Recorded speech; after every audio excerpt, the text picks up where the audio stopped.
Tafakari.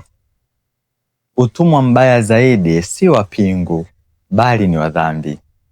Je, ni tabia gani ambayo bado imekufanya kuwa mtumwa?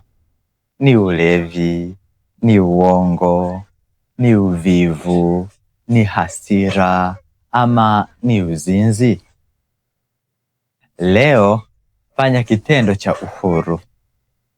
Acha kufanya kitu kimoja ambacho unahisi umekuwa mraibu kwacho, kama ni simu, chakula fulani au anasa.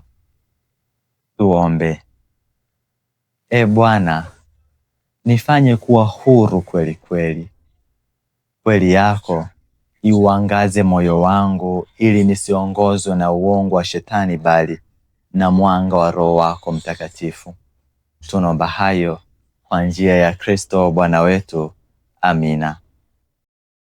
Mpendwa, je, ungependa kupata mafundisho na tafakari nyingi kama hizi katika siku hizi chache za Kwaresma zilizobaki? Nimekuandalia kitabu hiki cha Ifanye Kwaresma Yako Isiyo ya Mazoea. Nacho kipo katika namna mbili: namna ya soft copy ambayo unaipata kwa mchango wa shilingi 5,000 na namna ya hard copy ambayo unaipata kwa mchango wa shilingi 10,000 na nauli ya kukufikia.